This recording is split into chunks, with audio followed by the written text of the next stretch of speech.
Dear students, आज हम जो अपना चैप्टर है, chapter first chemical equation and reaction में last time for lecture first में अपन ने देखा हुआ था chemical reaction and chemical equation, general उसका इंट्रोडक्शन देखा हुआ था।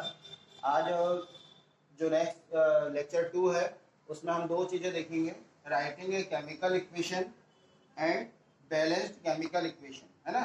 तो जो केमिकल इक्वेशन होती है उसको किस तरह से लिखा जाता है, उसका फॉर्मेट क्या होता है लिखने का, सबसे पहले आज अपन वो देखने वाले हैं। तो सिंपली जो लास्ट टाइम में मैंने आपको रिएक्शन बताई हुई थी कि अगर ये रिएक्शन है ना, NaOH sodium hydroxide plus HCl ये एरो लिखा हुआ है, ये है ना। और यहाँ पर जो फॉर्म हो रहा है वो क्या हो रहा है, NaCl प्लस H2O, ये एक रिएक्शन लिखी हुई है।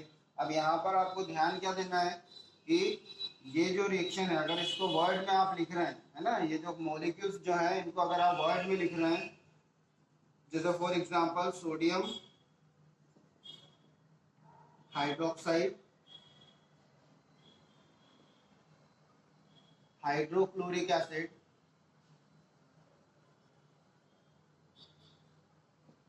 हाइड्रोक्लोरिक एसिड, यहाँ पर क्या बनेगा, ये सोडियम, इसको कहा जाता है सोडियम क्लोराइड, सोडियम क्लोराइड, और ये बना आपका वाटर। अब यहाँ पर जो इक्वेशन जो लिखी हुई है ना, तो ये जो पूरी इक्वेशन है ग्रीन कलर, इसको मैं इस तरह से बता रहा हूँ, ये जो पूरी इक्वेशन लिखी हुई है, ठीक है।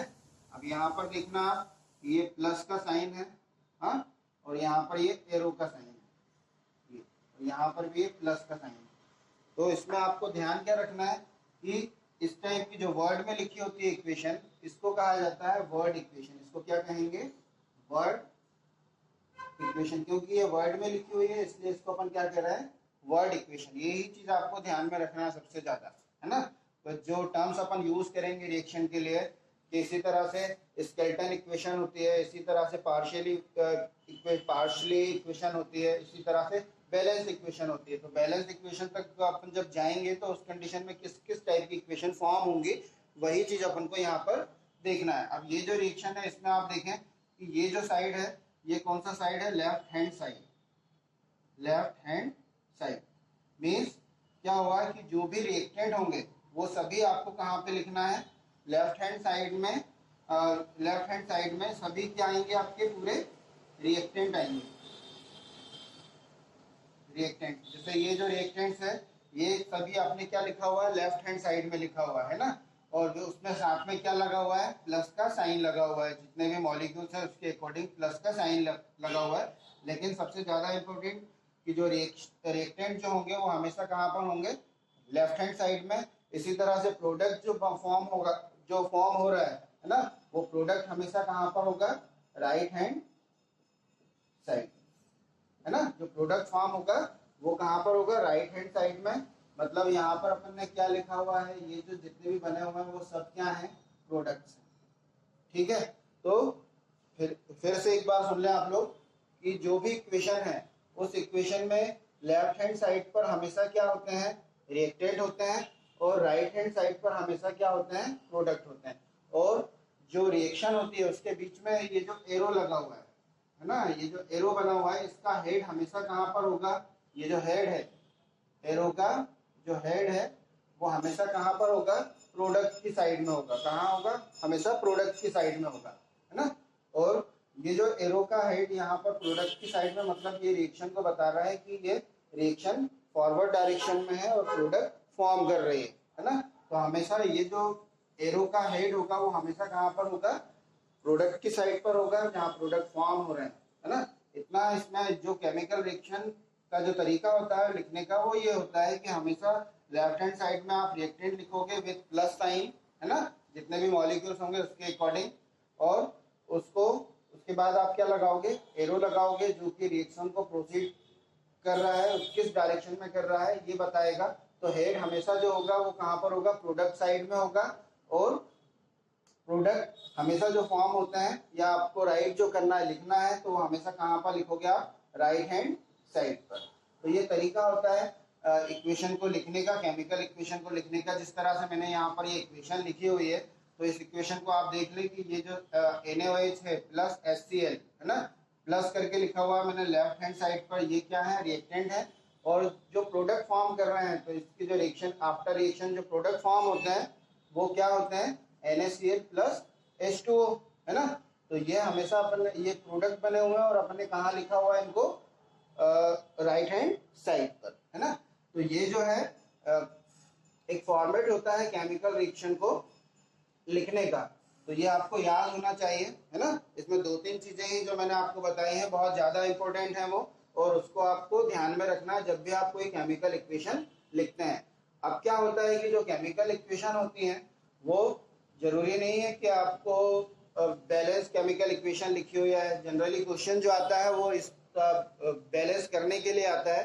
तो आपको ये पता होना चाहिए कि केमिकल रिएक्शन को किस तरह से बैलेंस करा जाता है। किसी भी टाइप की केमिकल रिएक्शन होगी तो उसको किस तरह से बैलेंस करा जाएगा। तो नेक्स्ट जो अपन करने वाले हैं वो क्या है, balance of chemical reaction. Balanced chemical reaction क्या होती है ना, मतलब बैलेंस्ड केमिकल रिएक्शन क्या होगी। तो यहां पर मैं हेडिंग डाल रहा हूं, बैलेंस्ड केमिकल रिएक्शन कह लें या इक्वेशन कह लें, बात एक ही है ना, इक्वेशन। क्लियर। तो अब यहाँ पर जो नेक्स्ट अपन शुरू करने वाले हैं वो है बैलेंस्ड केमिकल इक्वेशन। तो बैलेंस्ड केमिकल इक्वेशन के लिए एक सीधा सा पहले अपन एग्जांपल ले लेते हैं कि कोई रिएक्शन जो है, जैसे फॉर एग्जांपल ये अपने रिएक्शन रिएक्टेंट लिखे हैं। हमेशा रिएक्टेंट को अपन कहाँ लिख रहे हैं, लेफ्ट हैंड साइड में। प्लस सोडियम जो रिएक्शन कर रहा है वो किसके साथ में कर रहा है, H2O के साथ में। हाँ, और यहाँ पर जो प्रोडक्ट फॉर्म हो रहा है वो प्रोडक्ट फॉर्म हो रहा है NaOH प्लस H2। ठीक है। अब देखो यहाँ पर ये जो है क्या है, ये रिएक्टेंट है और इसको आपने कहाँ लिखा है, लेफ्ट हैंड साइड पर।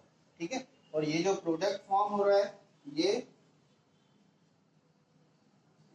प्रोडक्ट्स हो गए। हाँ, और ये हमेशा कहाँ पर लिखेंगे आप, राइट हैंड साइड।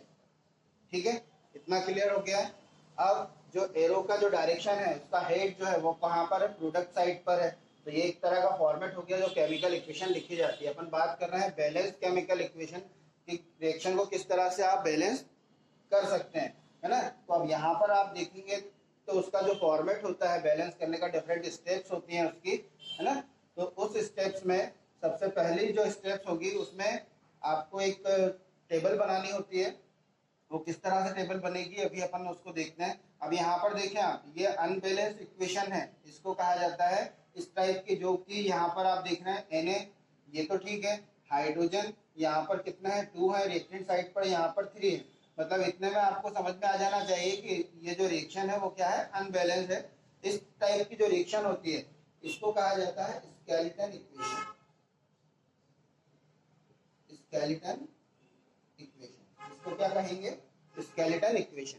अब ये स्केलेटन इक्वेशन को ही आपको बैलेंस इक्वेशन में कन्वर्ट करना है।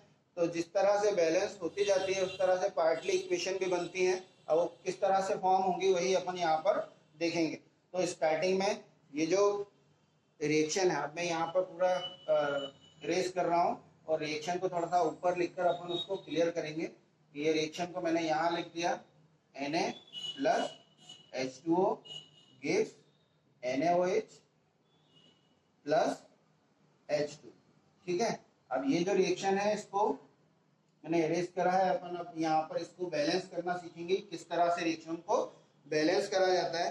तो फर्स्ट स्टेप में जो फर्स्ट स्टेप होती है, ध्यान से उसको देखना। फर्स्ट स्टेप की अगर अपन बात करें तो फर्स्ट स्टेप क्या है इसमें, कि ये जो जितने भी रिएक्टेंट और प्रोडक्ट लिखे हुए हैं सबसे पहले आप उसको क्या कर दोगे, उसको ब्रैकेट में इंक्लोज करोगे। ये इस तरह से उसको आपने क्या कर दिया, ब्रैकेट में इंक्लोज कर दिया।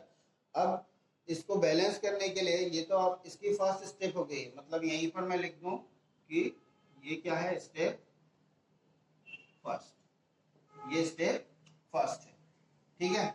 और सेकंड स्टेप में क्या होगा, जो सेकंड स्टेप होती है, second step, step second, second step में अपन एक टेबल बनाएंगे और उस टेबल में अपन क्या लिखा, जो भी रिएक्टेंट होंगे और प्रोडक्ट होंगे, जितने भी नंबर ऑफ एटम्स उसमें हैं, वो उन नंबर ऑफ एटम्स को अपन यहाँ पे लिखेंगे। जैसे यहाँ पर एक टेबल बना रहे हैं अपन, ये टेबल जो है उसको अच्छी तरह से आप देखना किस तरह से वो टेबल बन रही है ना।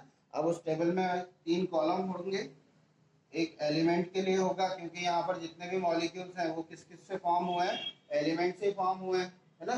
तो इस तरह के आपने ये टेबल बना ली है, हाँ, ये पूरी कंप्लीट टेबल है ये। और यहाँ पर आप लिखेंगे एलिमेंट्स, और सेकंड वाले कॉलम में आप लिखेंगे number of atoms in reactant, number of atoms in reactant, ठीक है। अब यहाँ पर जो रिएक्टेंट है वो कहाँ पर है, लेफ्ट हैंड साइड में है ना, मतलब ये यहाँ पर भी मैं लिख देता हूँ लेफ्ट हैंड साइड और ये राइट हैंड साइड, क्लियर। और इसी तरह से number of atoms in products, products में कितने नंबर ऑफ एटम है, वही उन दोनों को ही जब अपन इक्वल करेंगे तो वो आपकी इक्वेशन क्या हो जाएगी, बैलेंस हो जाएगी। लास्ट टाइम में मैंने आपको बताया हुआ था कि एक लॉ होता है जिसको कहा जाता है law of conservation of mass. उसके अकॉर्डिंग जो मास ऑफ रिएक्टेंट होता है वो हमेशा क्या होगा, मास ऑफ प्रोडक्ट के इक्वल होगा, है ना। तो उसी लॉ के अकॉर्डिंग कोई भी रिएक्शन को बैलेंस करा जाता है। तो यहाँ पर भी अपन वही करेंगे कि जो रिएक्टेंट साइड है या रिएक्टेंट जो है उससे जो प्रोडक्ट फॉर्म हुआ है तो दोनों में नंबर ऑफ एटम क्या होंगे, सेम होंगे। अब यहाँ पर आप देखो कि जो एलिमेंट है रिएक्टेंट साइड में, जो एलिमेंट है और प्रोडक्ट साइड में जो एलिमेंट है, एलिमेंट मतलब कि ये सोडियम, हाइड्रोजन, ऑक्सीजन, है ना। अब ये वाटर जो फॉर्म हुआ है तो ये एलिमेंट के थ्रू ही फॉर्म हुआ है या एटम्स के थ्रू फॉर्म हुआ है, तो वही चीज अपन यहाँ पर देख रहे हैं। तो फर्स्ट इसमें एलिमेंट क्या हो गया, सोडियम हो गया, दूसरा एलिमेंट क्या हो गया, हाइड्रोजन हो गया, और तीसरा एलिमेंट क्या हो गया, ऑक्सीजन हो गया। प्रोडक्ट साइड जो है उसमें भी यही 3 एलिमेंट है। अब यहाँ पर आप सेकंड इसमें क्या करेंगे कि number of atoms in reactant, अब जो नंबर ऑफ एटम्स हैं, है ना, रिएक्टेंट में, जैसे सोडियम यहाँ पर कितना है, 1 है, ठीक है। हाइड्रोजन कितना है, 2 है, और ऑक्सीजन 1 है। यहाँ पर H2 लिखा मतलब 2 हाइड्रोजन हो गए, ऑक्सीजन 1 हो गया, सोडियम 1 हो गया। ये हो गया रिएक्टेंट साइड में। इसी तरह से प्रोडक्ट साइड में अपन क्या करेंगे, ये जो एलिमेंट है सोडियम यहाँ पर कितना है, 1, और ऑक्सीजन कितना है, और हाइड्रोजन कितना है, 1 2 3, मतलब हाइड्रोजन यहाँ पर कितने हो गए, 3, और ऑक्सीजन कितना है, 1। अब आप ये टेबल जो देख रहे हैं, इस टेबल में आपको क्लियर हो रहा होगा कि ये जो प्रोडक्ट साइड और रिएक्टेंट साइड जो है उसमें कुछ एलिमेंट जो है वो अभी तक फिलहाल जो है वो क्या है, इक्वल है। केवल हाइड्रोजन जो है वो क्या है, अनइक्वल है, मतलब अनबैलेंस्ड है। उसी को आपको क्या करना है, बैलेंस करना है। तो उसमें बैलेंस करने के लिए आप क्या करोगे उसको, कि ये जो, अब मैं यहाँ पर इसको मिटा रहा हूँ क्योंकि अब सबसे पहले जो अनबैलेंस है उसको आपको बैलेंस करना है। तो उसको बैलेंस करने के लिए आप क्या करोगे कि इसको मैंने हटाया क्योंकि बैलेंस आपको हाइड्रोजन करना है ना। तो हाइड्रोजन को बैलेंस करने के लिए आप क्या करेंगे उसे, कि ये जो हाइड्रोजन है यहाँ पर रिएक्टेंट साइड में 2 है, और जो प्रोडक्ट साइड है, प्रोडक्ट साइड में 3 है। तो इस कंडीशन में जो हाइड्रोजन को आप बैलेंस कर रहे हैं तो वो आपको ध्यान में रखना है कि सबसे पहला चीज तो आप ये ध्यान में रखेंगे कि यहाँ पर जो प्रोडक्ट, वो जो हाइड्रोजन है प्रोडक्ट साइड में 3 है और रिएक्टेंट साइड में 2 है, जिससे ये पता पड़ रहा है कि यहाँ पर हाइड्रोजन जो है वो क्या है, अनबैलेंस्ड है। तो उसको बैलेंस करने के लिए आप क्या करोगे कि यहाँ पर 2 से, एक तो यहाँ पर 2 दिया हुआ है ना, तो 2 अगर दिया हुआ है तो यहाँ पर आप करो इसको 2 से मल्टीप्लाई, हाँ, और यहाँ पर 3 टू जा कितना हो जाएगा, 6 हो जाएगा, और मतलब यहाँ पर आप क्या कर दोगे, 3 टू जा 6, और यहाँ पर भी आप किससे, जिससे 2 से मल्टीप्लाई कर रहा है तो यहाँ पर भी आप 2 से उसको मल्टीप्लाई कर दोगे। अब यहाँ पर रिएक्टेंट साइड में आप देखो कितने हाइड्रोजन हो गए, टोटल 4 हाइड्रोजन हो गए, हाँ, और यहाँ पर कितने हाइड्रोजन हो गए, 6 हाइड्रोजन हो गए, हाँ। अब देखो यहाँ पर अगर आप इसको ये जो लिखा हुआ है, ये जो ब्रैकेट बना हुआ है, इस ब्रैकेट के आगे आप यहाँ पर क्या लिख दोगे, 4 लिख दोगे, है ना, 4 लिखोगे, मतलब ये H2O है, तो H2O, तो यहाँ पर आप लिखोगे तो ये हो जाएगा 2, 2 टू जा 4 हो गया, हाँ। और यहाँ पर जो लिखा हुआ है H2 जो लिखा हुआ है H2 में यहाँ पर आपने क्या लिखा है, 2 लिखा हुआ है, और यहाँ पर आप क्या कर दोगे, इसको यहाँ पे 2 लिख दोगे, यहाँ पर 2 लिख दोगे, ठीक है। अब देखो 2 टू जा 4, और यहाँ पर भी क्या हो रहा है, 2 टू जा 4, है ना। तो इस कंडीशन में ये जो रिएक्शन हो रही है इसको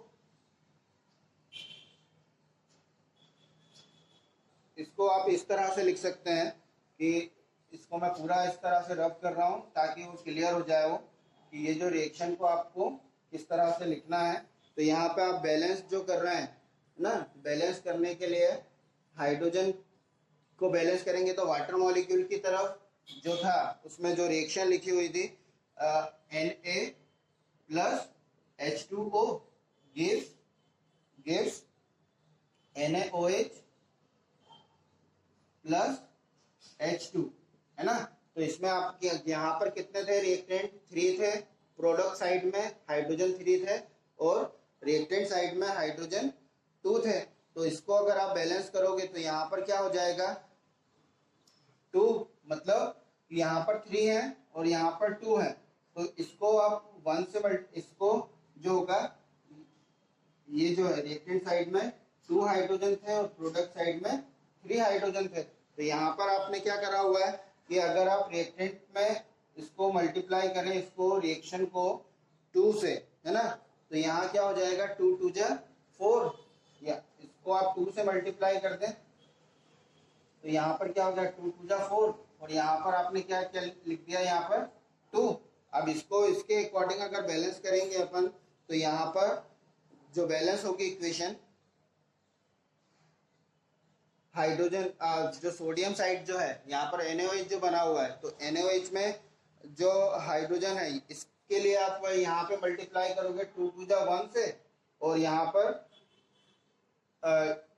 ये जो है इसके लिए, है ना, इसके लिए मतलब NaOH के लिए, NaOH में जो एक हाइड्रोजन है तो 1 इंटू 2 इक्वल्स टू 2, और यहाँ पर 2 दिया हुआ है तो 2 इंटू 1 इक्वल्स टू 2। अब यहाँ पर भी कितना हो गया, 4 हो गया, और यहाँ पर भी कितना हो गया, 4 हो गया। तो यहाँ पे जो NaOH साइड का जो है यहाँ पर आपने क्या लिखा हुआ है, ब्रैकेट में, है ना, ये ब्रैकेट में है, सभी कुछ क्या है, ब्रैकेट में है, और यहाँ पर आपने क्या लिख दिया, 2 लिख दिया, ठीक है। अब यहाँ पर आप देख रहे हो कि फर्स्ट स्टेप जो है जिसमें हाइड्रोजन यहाँ पर 4 हो गए और यहाँ पर भी कितने हो गए, 4 हो गए, 2 हाइड्रोजन ये और 2 हाइड्रोजन ये। मीन्स कहने का क्या हुआ कि जो हाइड्रोजन है यहाँ पर वो जो अनबैलेंस था उसको आपने इसके अकॉर्डिंग क्या कर दिया, बैलेंस कर दिया। अब सेकंड नेक्स्ट स्टेप जो आने वाली है, मतलब स्टेप थर्ड में आप क्या करोगे, स्टेप थर्ड में आपको सोडियम को बैलेंस करना है ना। अब यहाँ पर आप देखो सोडियम यहाँ पर 2 हो गए और यहाँ पर क्या है, 1 है ना, यहाँ पर 2 है, यहाँ पे 1 है, तो इसलिए अपन सेकंड उसमें क्या करेंगे, सोडियम को बैलेंस करेंगे। अब देखो जो एलिमेंट है जिसको बैलेंस करना है वो है सोडियम, और रिएक्टेंट साइड में जो सोडियम है वो क्या है, 1 है, और प्रोडक्ट साइड में जो सोडियम है वो क्या है, 2 है। मतलब यहाँ पर प्रोडक्ट साइड में 2 है और रिएक्टेंट साइड में 1 है। अब इसको बैलेंस करने के लिए आप क्या करोगे कि भाई इसको इसके बराबर करना है, तो इसको आप क्या कर दोगे, 2 से मल्टीप्लाई कर दोगे तो ये 2 हो गया, और इसको इसके बराबर करना है, तो इसको आप 1 से मल्टीप्लाई कर दोगे तो ये क्या हो जाएगा, 2 हो जाएगा। अब यहाँ पर आपने जब लिखा हुआ है ऑलरेडी 2 तो यहाँ पर सोडियम है, लेकिन रिएक्टेंट साइड में आपने क्या बताया हुआ है कि यहाँ पर जो सोडियम आएंगे वो कितने आएंगे, यहाँ पर 2 आएंगे। ठीक है। अब जो रिएक्शन इस रिएक्शन में अब आप जब इसको देखेंगे तो अभी जो स्टेप फोर्थ जो होगी, स्टेप फोर्थ में आप क्या कर रहे हैं कि अब जितने भी एलिमेंट थे आपके, मतलब जितने भी अब यहाँ पर आपने लगभग क्या कर लिया है, बैलेंस कर लिया है। अब बैलेंस करने के लिए जब आप उसको चेक करेंगे तो चेक करने पर क्या होना चाहिए कि वो जो जितने भी एलिमेंट यहाँ पर हैं उन एलिमेंट में रिएक्शन और रिएक्टेंट और प्रोडक्ट में वो एलिमेंट क्या होना चाहिए, इक्वल होना चाहिए। जैसे फॉर एग्जांपल अपन बात करें, सोडियम एक एलिमेंट था, हाइड्रोजन एक एलिमेंट था और एक ऑक्सीजन एलिमेंट था, दोनों साइड में इतने ही एलिमेंट हैं, है ना। अब यहाँ पर रिएक्टेंट साइड की अगर बात करें तो सोडियम यहाँ पर कितने हैं, 2 हैं। यहाँ पर ये देखिएगा, है ना, यहाँ पर ये जो सोडियम है ये कितने हैं, 2 है, ये 2 यहाँ पर लिख दिया।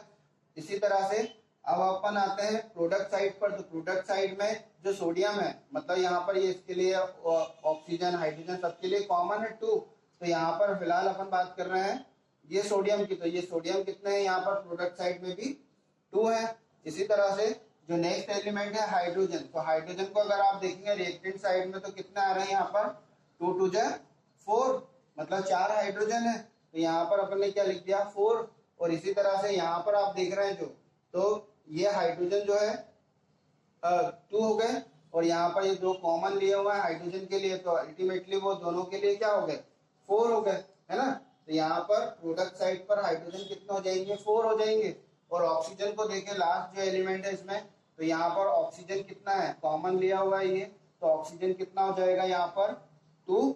और इसी तरह से यहाँ पर जो ऑक्सीजन है ये भी कॉमन लिया हुआ है ना, 2 दोनों के लिए कॉमन है, तो यहाँ पर भी ऑक्सीजन जो हो जाएगा वो क्या हो जाएगा, 2 हो जाएगा। अब जो लॉ होता है, law of conservation of mass, उसके अकॉर्डिंग क्या होना चाहिए, मास ऑफ रिएक्टेंट, है ना, mass of reactant equals to mass of product, है ना। तो यहाँ पर आप देख रहे हैं उस लॉ के अकॉर्डिंग कि ये जो रिएक्टेंट साइड है और जो प्रोडक्ट साइड है वो दोनों क्या है, इक्वल है, दोनों क्या है, इक्वल है। यहाँ पर 2 2 और यहाँ पर 4 4 और यहाँ पर 2 2, दोनों तीनों एलिमेंट जो है रिएक्शन के वो क्या हो गए, बैलेंस हो गए। अब इस बैलेंस इक्वेशन, इसको बैलेंस करने के बाद जो रिएक्शन को आपको लिखना है, तो लास्ट जो स्टेप फिफ्थ जो होती है, स्टेप फिफ्थ जो होगी उसमें ये जो इक्वेशन जो लिखी हुई है, जो आपने इन ब्रैकेट लिखा हुआ है, वो ब्रैकेट को हटा दिया जाता है और एक सिंपल इक्वेशन जो बैलेंस इक्वेशन है उसको लिखा जाता है। जैसे यहाँ पे लिख देता हूं मैं कि आपने ये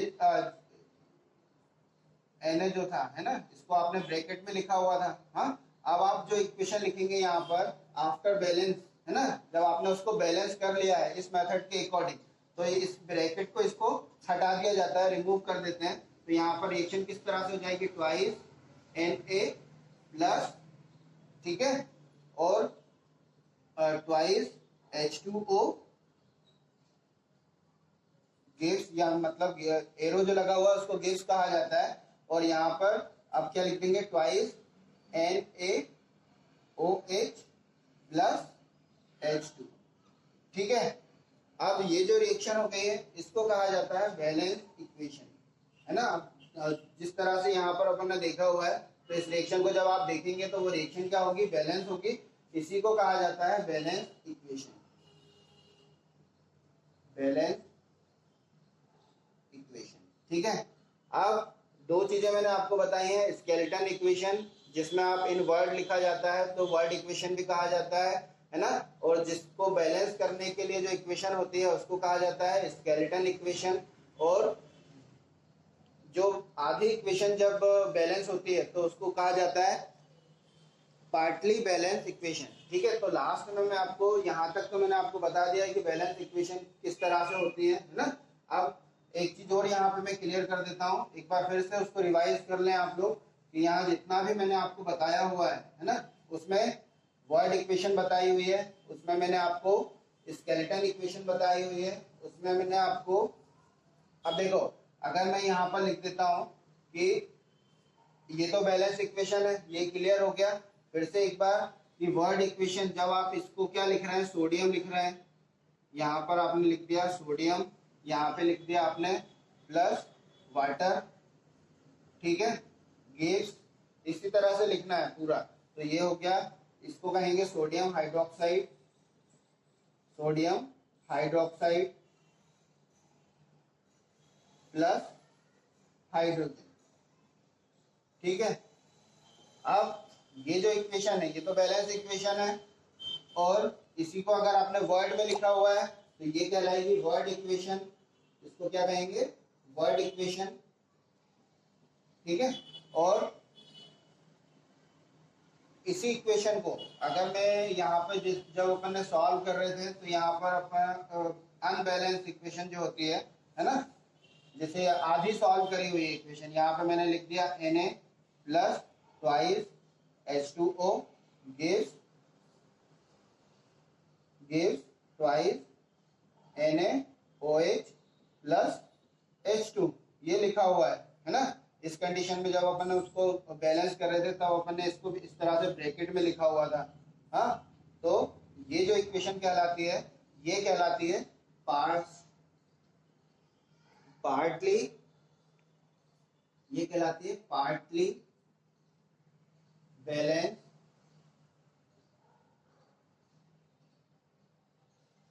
इक्वेशन, पार्टली बैलेंस इक्वेशन, ठीक है। अब ये वाली ये जो बैलेंस इक्वेशन है ये इसका फर्स्ट सेकंड पार्ट है। इसी तरह से ये जो इक्वेशन पूरी जो जब अपन ने लिखी हुई थी तो वो क्या थी, Na plus H2O gives NaOH plus H2। इस इक्वेशन को आपको क्या करना था, बैलेंस करना था। तो ये वाली जो इक्वेशन होती है इसको कहा जाता है skeleton equation, skeleton equation mean जिसको आपको बैलेंस करना है वो कहलाएगी स्केलेटन इक्वेशन। अगर वो वर्ड में लिखी हुई है तो वो कहलाएगी वर्ड इक्वेशन। जब आप उसको पार्टली बैलेंस करते हैं, इस तरह से जब बैलेंस करेंगे आप, है ना, तो आधी इक्वेशन जब बैलेंस होती है तो उसको कहा जाता है पार्टली बैलेंस्ड इक्वेशन, है ना। और जब कंप्लीटली बैलेंस हो जाती है तो उस कंडीशन में उसको कहा जाता है बैलेंस्ड इक्वेशन, ठीक है। तो आज अपन ने जो बैलेंस इक्वेशन होती है वो क्या, किस तरह से किसी भी रिएक्शन को बैलेंस करा जाता है वो देखा। नेक्स्ट लेक्चर में अपन जो देखेंगे रिएक्शन जो है, केमिकल रिएक्शन, वो कितने टाइप की होती है, means types of reaction, next lecture में अपन देखेंगे, है ना। और अच्छी तरह से उसको रिवाइज करिएगा, वीडियो को डाउनलोड करके अच्छी तरह से उसको पढ़िएगा, है ना, समझिएगा। एट लास्ट चैनल को आप सब्सक्राइब करें, लाइक करें, शेयर करें, है ना। Thank you.